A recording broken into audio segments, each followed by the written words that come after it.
Well, an amazing college basketball game by both teams. They made plays. We made plays. They executed down the stretch. We executed down the stretch. They're really good. They're tough. They're physical. But I'm proud of our guys to be able to bounce back in the second half and just find a way to cut it, cut that lead and then go make a huge play down the stretch with the underneath out of bounds. We thought they would really commit a lot of guys to Mash, which they should because he's really good at that mid-range. And we told Morris, man, if you could slip to the basket, do it. And I thought Donovan made a great play. The end of the end of regulation, I wanted to foul, and House talked me out of it. That's how stupid I am that I listened to him. And then he screwed up on the switch. But he was terrific as well. But they made a great play too. They drew up a great play out of a timeout, and Degenhardt obviously hit a great three. So I'm not just saying this. That was the loudest building I've ever been in. By far, not even close. Our fans were amazing. I felt horrible when we lost to UNLV, the way they showed out. And this was just how many places get these fans at 9 o'clock on a Friday night. And I don't know if they were boozed up because a little bit late, but more power to them because they were unbelievable. They affected the game. I couldn't hear myself. That was as good of an environment and as loud of a crowd as I've ever seen. So thank you so much to our fans. On that last play, you said when Morris slipped down, like, do you guys usually even have him slip on that, or is it always just run up for Mash? I told them I think they're gonna chase over hard at Mo. Done that before, right? Yeah. No, that's a play that we run, and I thought they would play Mash. Donovan made a great pass, and Morris made a great dive to the front of the rim. So I screwed up in regulation, but I maybe made up for myself. Is that entirely true? Jalen talked you out of fouling? Yes. Yeah. And he's the one that missed the switch? Yeah. That's Jalen for you. But he also came back and was one of the best players on the court. So, but, honestly, half kidding, but, we got to do a better job as coaches to, okay, if we're not going to foul, to be clean on our switches. And they burnt us, and they did a great job. I mean, they got it. So fouling isn't always the answer. You actually look at the analytics, it would say don't foul. And we were guarding the three-point line very, very well. So he suggested it, and I didn't think it was a bad suggestion. If you got one of your best players confident, I'm going to roll with them. They ran a great play. Again, Coach, is that play you drew up in the huddle, the winning play? Yes. Yep. Yes, it was. But you know what? That as a there were options out of it. Certainly, Mash on a mid range is a great option. We thought they would commit a lot, so we were just fortunate. But that's the life of a coach. I mean, it's you feel like the greatest coach in the world 1 second, and then you feel like the worst coach in the world another. So they executed the play brilliantly, but Boise State executed their play too at the end of regulation as well. They tried to throw a ton of different guys down low and disrupt you a lot, but your guys kept coming through in the paint, grabbing rebounds. What did you like about the way they adjusted to Boise State's counter? Boise is Degenhardt. At first, he's a sophomore, correct? Yeah. He, as a freshman, you could see, okay, like he's going to be a good player, but he's gotten so much stronger, tougher, physical. He's not like your skilled pick and pop four. He can do a variety of things. So he is terrific. Shaver obviously is one of the best guards in the league. Max Rice, the things he was doing in the first half were unbelievable. They're talented. They're well coached. It was just a great college basketball game, and I thought we were better around the rim in the second half for sure. Coach, Jalen had 2 points in the first half, and kind of had some foul trouble and had to take him out in the second half. How does it feel to see him kind of battle that, but come out of that and not get so deep in his head? Yeah, I thought he was pretty poised, and then he took over in the second half and made some unbelievable plays around the rim. He wasn't, him and Mash were a little bit off in the first half, and that's why we were able to get 41 points in the second half, which when those guys are on, it certainly helps. Mash was getting his mid-range, but Jalen was really, really poised and made some huge plays in the second half. Coach, with Donovan, 3 more blocks tonight, and he's becoming one of the better blocking guards, another 3. First couple games in conference, maybe there was some adjustment, just the Mountain West play. What have you seen in the last few where he just is just showing out the way? Yeah, I think just experience. I've said from day one, I think he's one of the best freshmen in the Mountain West. I really believe it, and I believe he's the point guard of the future. And he's got to stay the course. You know, I mean, he knew what he signed up for when he got here, that we got some really good guards, you know, and he's going to be a great player as well. And now we're starting to be able to rely on him defensively. He made some great plays down the stretch at the basket off of some high ball screens. He did a really, really good job of making it, you know, a key free throw off an and one. So I think he's going to be really good. I think all of our young guys got great potential. Josiah is a guy that you guys give like a real specific assignment to every game. I know everyone has assignments, but you put him on Matt Bradley, and you guys hope that works out tonight. Is there something that could you have seen 18 rebounds coming from Josiah? Did you know? You know, he's got one of the best motors I've ever seen. 18 rebounds obviously is a lot, but just amazing energy. Never, you know, everybody says House never gets tired. Josiah never gets tired, and he is absolutely relentless. Whether it's on a free throw rebound, he had an unbelievable play to save it, and then Morris got a dunk. You know, and that's when you're 60 and you're playing like that. That's hard to stop. You really got hot at a referee out there. What happened on that play? I don't remember. I was hot with a lot of things. I thought it was, you know, a well-officiated game, so I don't remember. I may have had an outer body experience at times, but I don't remember. Yeah. Anything else for Coach? Yeah, just again, all-encompassing. What does this win mean for your team? Obviously, going into OT, just battling that. How big is this win? I told our guys, if you got San Diego State, you erased maybe the Fresno loss. You get this one, you erase, and now you're in great shape. You're 5-2 in conference. I believe that's tied for the most in the conference. Boise State was a 20-something Ken Palm. That's a quad one win. So we had to have it, you know, but more than anything, and I truly mean this, we had to have it for our fans. That was, again, I can't stress enough, that was the loudest building I've ever been in. And our fans deserve to walk out of there with a win. To come at 9 o'clock, to leave here probably at about 11:30, you can do special things with a fan base like that. And we're going to be able to build for the future with sending recruits, hey, did you watch that game? And sending them these tweets and all the graphics and all those things. They're going to want to be a part of that.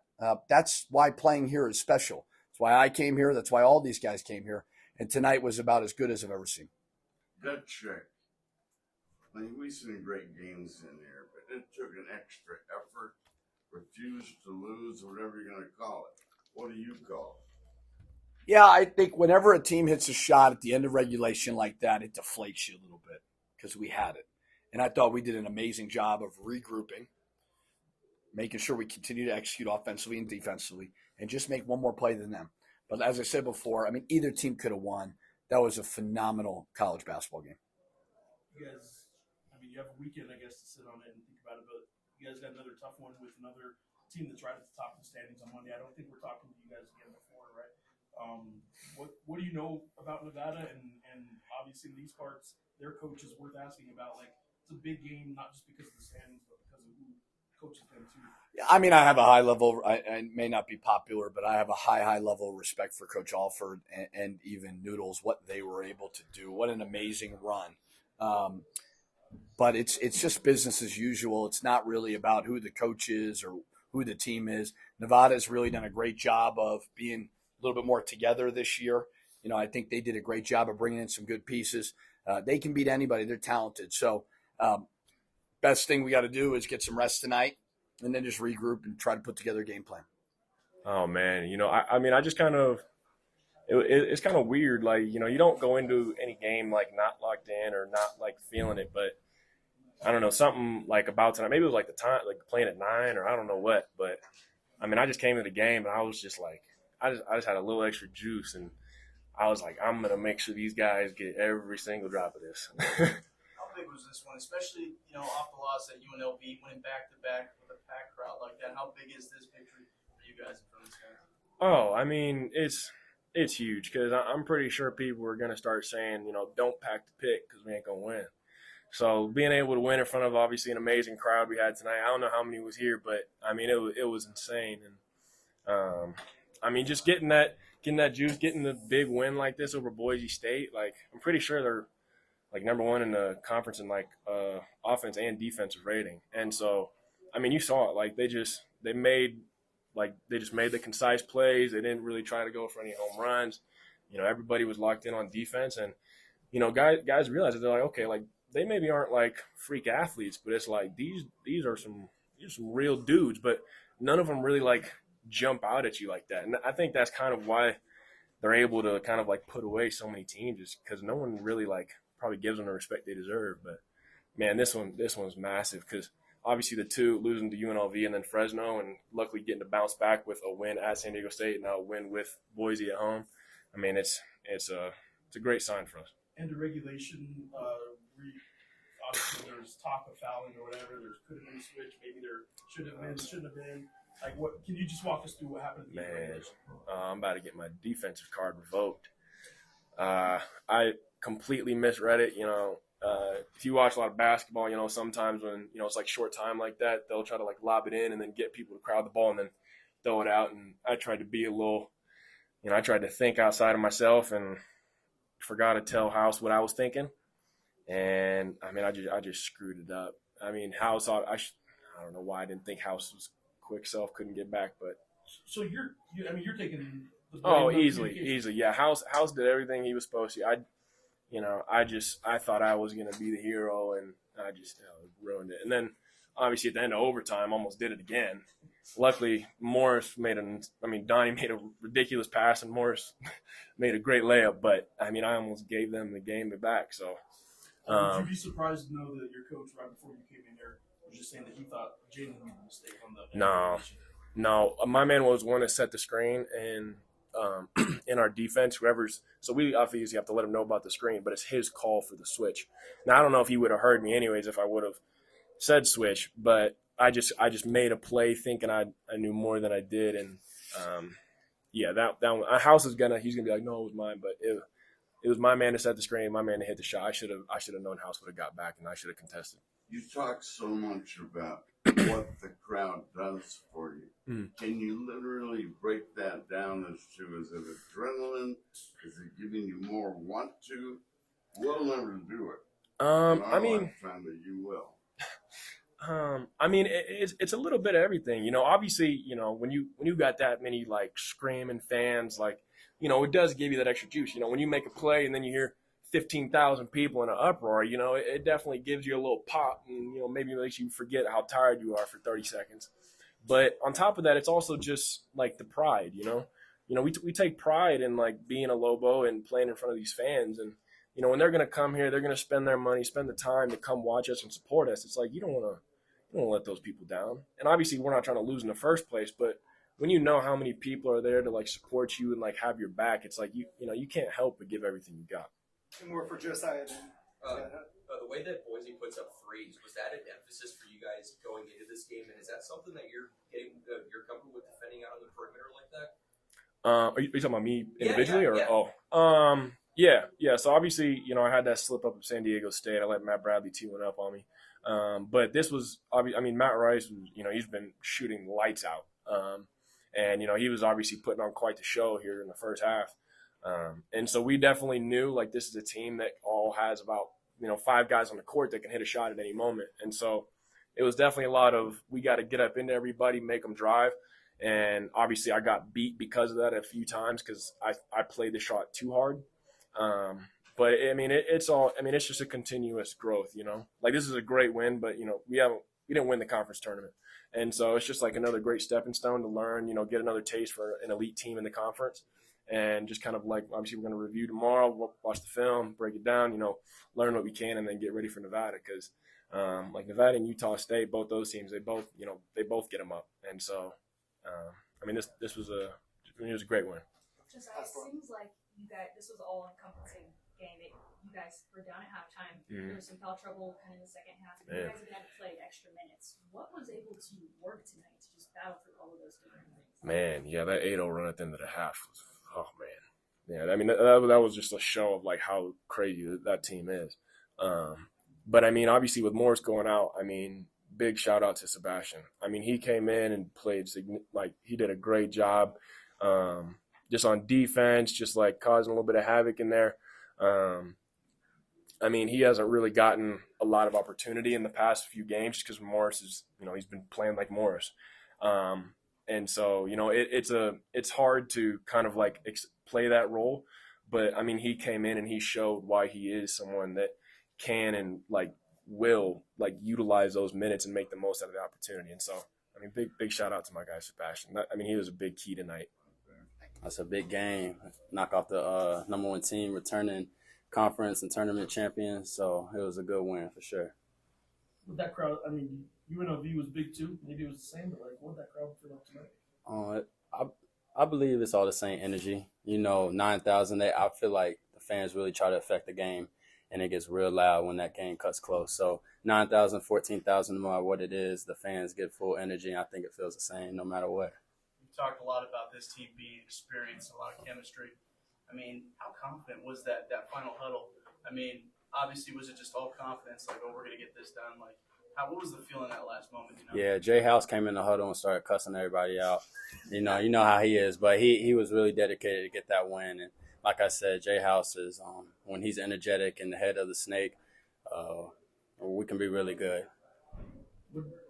Take you back to the end of regulation, and obviously that moment they had two really good plays. Obviously, first they called the timeout and set it up, and then they got the three. How deflating is a moment like that, especially when this crowd is here and giving you all that energy, then they tie it up? How deflating was that, or did you guys not really have that deflating moment? Yeah, we didn't expect that to happen. They ran a really good play coming out that timeout. Our mindset was to switch everything, and, we just got caught up with a little miscommunication. It happens. It's basketball, and they made a big play. And the energy then to carry it overtime and take the lead right away. I mean, you guys jumped on them pretty quick, so I'm curious how you guys are able to turn that around. Just playing basketball. New half, new 5 minutes. Erase what happened, just like a 0-0. So right from tip-off, we're going to restart and just be ourselves. How did Coach Pitino handle this game with all that pressure out there? Pitino handles every game the same way, no matter if we're playing, Western New Mexico or Boise State. He approaches every game the same way. Some games he might be more energetic, but he's been honest about being physical and not letting off that part of the game. So, Pitino's done a really good job of being himself and letting us know how confident he is, and that's all it is. We know San Diego State was a huge game, but do you think this is one of the biggest battles you've been tested with? Most definitely. This was a big game. It helped us out with those 2 losses early in the season. Those were huge losses, but to be able to beat Boise when they come in here with a filled up gym, it's huge. So San Diego State, Boise, no matter who it is, whoever's in front of us, we're going to try to knock them off. And to go into overtime tonight and just keep going the extra 5 minutes, and it's like 11, it's almost midnight now, play so late. What do you think was clicking tonight? What do you think worked? I would say, we were just being ourselves. It was a late game. We all knew that. We all got some well rest. But when we got up here, we approached the game the same way. And this was our first overtime approach. This was our first overtime win since last year. I don't think we had one. So it was fun to see these guys dig deep and, just go perform and run away with the win. You and Donovan have formed a dynamic duo off the bench. Can you speak of his impact on this game? Yeah, Donnie's a real humble kid. As a freshman, for him, I would just say not to have the weight on your shoulders. It's okay. It's basketball, and you're a freshman. You learning, and you behind really good guards right now. So there's a lot to learn. But Donnie does a great job of helping me in practice. He feeds me the ball. He gives me confidence by just keep going to me, and that's other players too. He's a very solid true point guard. That pass that you had on the game winner to Mo, I know that's a play that you guys have run before, and Mash always gets it on that. But that last play, had you seen it run like that in practice before on most slips like that, or? Yeah, they switch, you slip, and that's what they did. They went out on Mash real hard and all the other players. So Mo just found a little seam, and Donnie, as who he is, he made it work. So I'm proud of him for sure. The early comeback, they go up 7 or 8 or whatever it was. You guys have to fight back, or that lead could have been worse. How did you do that? There's no pressure. We've been there against San Francisco. We've been there against other teams. So the core guys know what it's like to be down. Just come out, play basketball, and trust each other. Time for one more with KJ. KJ, looking ahead to Monday night, what do you remember about Nevada from last season? Is this kind of maybe a game that's been on your guys' radar when you think about conference play? Yeah, I mean, they lost a very good player, Grant Sherfield, but Nevada's playing very well right now. They're finding the right guys. They're making plays. They can play some defense too. So, of course, we want to go get Nevada and looking for our fans to be on the road too.